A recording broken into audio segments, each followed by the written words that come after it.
Have you ever just stopped for a minute and watched life pass you by? Take a busy street, for instance. In a split second, you'll capture many moments. People will walk past, husbands and wives, mothers and daughters, boyfriends, girlfriends, old friends. Human nature is that when we see someone for the first time, we make a first impression. Seems to me that we judge too soon. No one knows what goes on behind closed doors.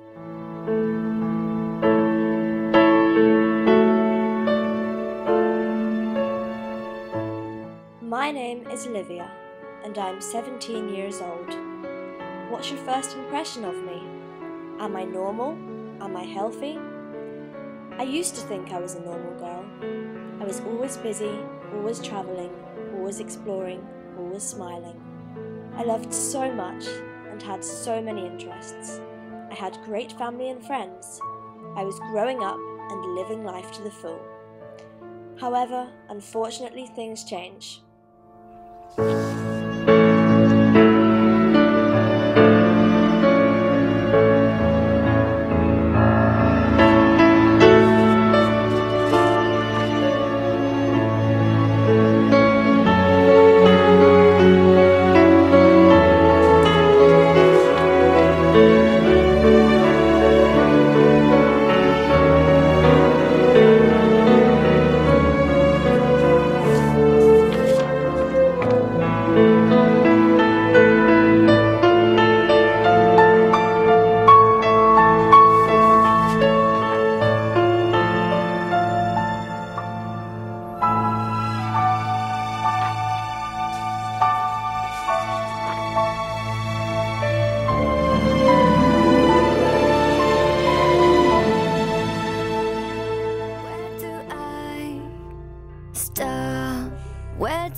It's hard to describe the past few years. So much has happened that so few people could understand. But this video needs to be made. And everyone needs to know about the condition I have suffered from.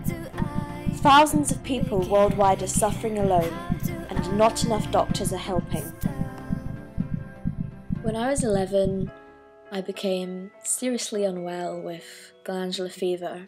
And I had complications of pneumonia and pleurisy, and I became bedbound. However, after many months, I did recover and returned back to school, but I was never 100% again, and I became exercise intolerant, and I was unable to do sport of any kind. Throughout the summer before I turned 15, every single day I began to feel nauseous. I started getting these kind of attacks where 1 minute I would be fine, and the next minute I would suddenly be boiling hot, I would go really red, I felt like I was dizzy, I thought I was going to faint, I thought I was going to throw up. For months I went through doctors just trying to work out what was going wrong with me, and they kept diagnosing me with anxiety and panic attacks, but I knew that there had to be something else because it didn't fit. I knew in myself that something else wasn't right. On my 15th birthday, my body crashed and it was as if I had bad flu. I just couldn't move off the sofa, but my dad took my heart rate. He's actually a doctor, and for the first time we discovered that it wasn't normal.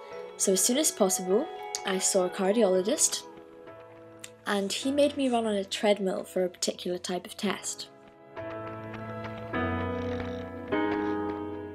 And after a few minutes, I collapsed with a heart rate over 200 beats a minute. And yet, I was dismissed from that doctor as my heart was fine, and I just had anxiety.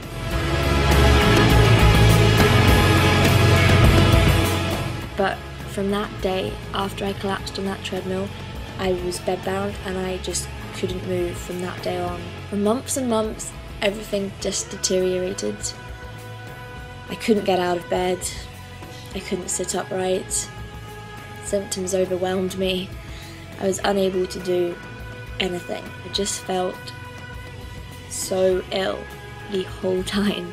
So one day, my parents bought a home blood pressure monitor. We discovered that instead of my blood pressure dropping or anything when I was standing up, my heart rate was doubling its speed.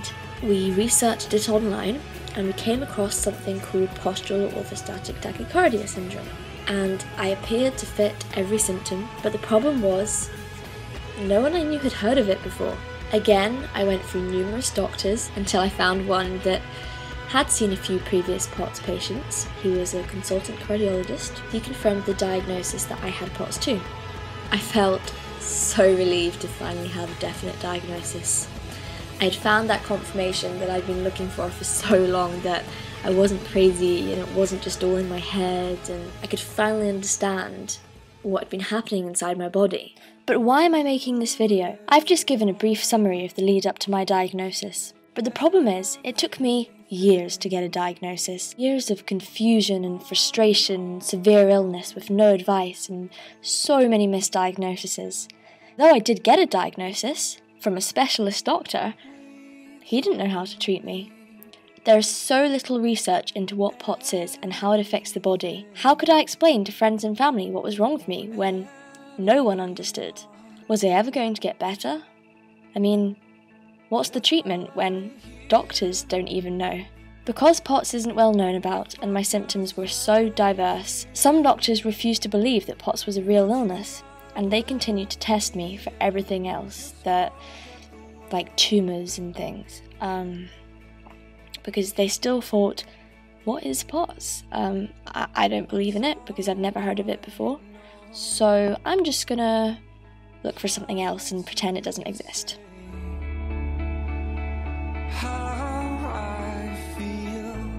Postural orthostatic tachycardia syndrome is a condition of dysautonomia.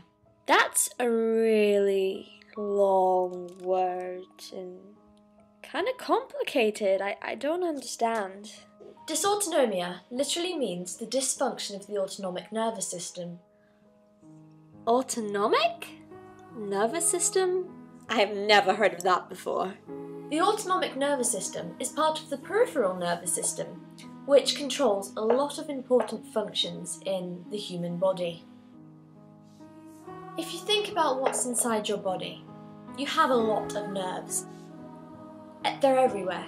Imagine if every single nerve didn't work properly. You'd have a lot of problems. For example, your autonomic nervous system is involved in the control of heart rate, blood pressure. It's to do with your body temperature. It's to do with your respiration, so your breathing. It's to do with your digestion, so all about your intestines and your stomach, and like diarrhea, vomiting, nausea. It's to do with your salivation. It's your perspiration, which is your sweat, the diameter of the pupils, the urination, and lots more vital functions. In people with POTS, the autonomic nervous system seems to be somewhat out of balance, and blood does not appear to go to the right place at the right time and do what the body needs. So for this reason, dysautonomia patients have numerous symptoms. Standing up is something that most of us take for granted. Normal bodies automatically adjust to the pull of gravity by increasing vascular tone, increasing the heart rate, blood vessels contract, our systolic blood pressure remains the same or decreases slightly, while the diastolic pressure increases slightly. But basically, that all just means that normal bodies operate perfectly without any problems when standing up. To give my view on what POTS does to the body, if you think about it, the human body lying down in bed, and the weight is being taken off the body, the blood is getting to all parts. But think of it, if you stand up, all your blood drops down to like with gravity, like that. With POTS, for whatever reason we don't know yet, we physically cannot seem to get the blood from down here back up in time. So what happens is your blood vessels, they all go kind of floppy because the blood isn't pumping upwards. Your heart rate goes extremely fast because you're trying to compensate for the fact that your blood is down there and you're trying to get it back up there, so your heart's working in overtime to try and move the blood from here to here. If you think that all the blood is down in your feet, or say in your stomach after you've eaten a meal, it's away from your brain, therefore you're going to be dizzy, you're going to feel faint, you're going to have a lack of concentration. So if you think of it like that, POTS and dysautonomia can be very complicated and cause a lot of problems. Sometimes POTS is called an invisible illness or a hidden disability because patients may appear to be just fine, yet their lives consist of such daily struggle. Many people who have this syndrome are accused of being hypersensitive, overdramatic, they exaggerate too much, over-anxious maybe, or hypochondriacal. This is nonsense. POTS is real. It is severely life-debilitating, and it's time more people knew about it. I suffer from Postural Orthostatic Tachycardia syndrome, also known as POTS. It has dramatically changed my life. I now have to live my life around my body. For instance, I was going to do this video sitting up, but my blood pressure just dropped way low and I had to lay down. If someone asks me, do you want to meet up tomorrow? I usually have to reply, sorry, but I can't because I went out today, so I have to rest tomorrow. We are not all affected in the same way or to the same degree, Because every case is different. I am unable to go to school and work full-time. I just wish I could be normal. I feel like I've had to grow up faster than everybody else. But in some way, that is a good thing. Because it has taught me to be mature, or to deal with situations. and because of that, I will never take things for granted anymore. Normal everyday things like going to buy a newspaper, Going out for dinner, Meeting a friend. playing basketball, riding a horse, going to school, Even simple things like trying to cook an easy meal for myself. Going to work, Going to the kitchen to get myself a glass of water. going for a walk. Even walking to the bathroom and showering myself. These are things I could do regularly with ease before. But because of POTS, I can only do these things on a rare occasion now. but when I do, I appreciate them so much more. I just wish more people understood POTS. I just wish more people understood POTS. I just wish more people understood POTS. I just wish more people understood POTS. I just wish more people understood POTS. Wish is for there to be doctors who know about this disease, who can treat us. I just wish people understood POTS. I just wish more people understood POTS. I wish people understood POTS. So then maybe we might be able to find a treatment for it.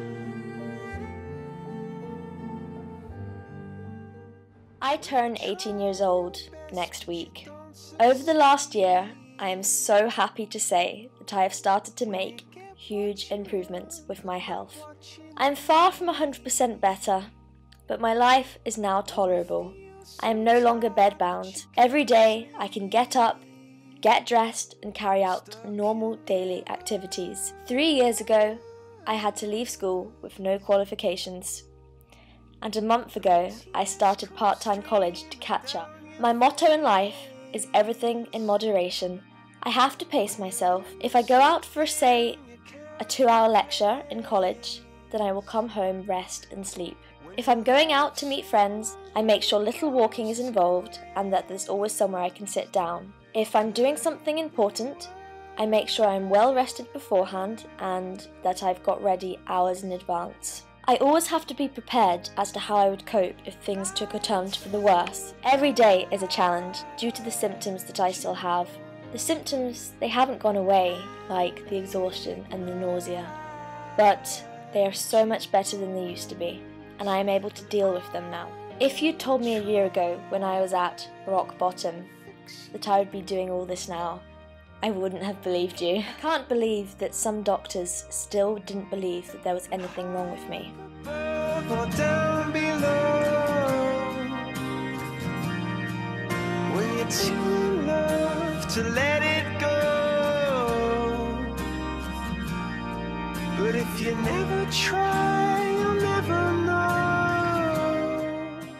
Here I have a heart trace, which basically for a week, a while ago, my heart was monitored constantly for a week with a machine, and all of the rhythms were recorded and plotted on a graph. It was done at hospital. This is the summary for my week.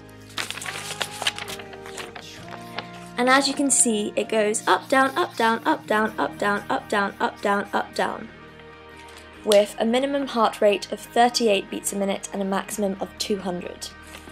If you bear in mind that normal heart rate is 70 beats a minute, then you can see how abnormal that is. Before I knew what was wrong with me, I couldn't explain that it was my heart.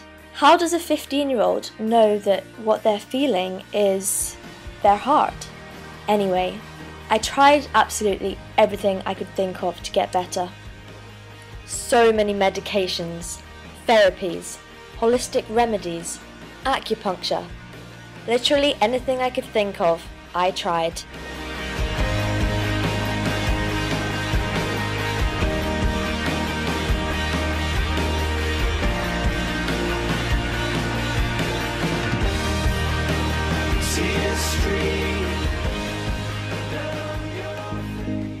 I was just desperate for help, and nothing seemed to help. Personally, I have found that as time passes, things are gradually improving. When I lay in bed at my worst, I did wonder if I would ever get better. The thing that kept me going was that I was so ill and no one was able to help me. And that is just not fair on anyone. I was determined to fight this illness so that maybe one day I could recover, go back to college, gain the qualifications that I missed through school, then go on to university, study medicine, become a doctor, and research into the autonomic nervous system, and then spread awareness, so that one day no one ever has to go through an invisible illness on their own ever again. I want to feel well and have no restrictions of what I can and can't do. This video is my first step of attempting to raise awareness. All of the dreams I have are an impossible mission, especially when I still spend a lot of time resting in bed. But it is a mission that I refuse to ever give up on.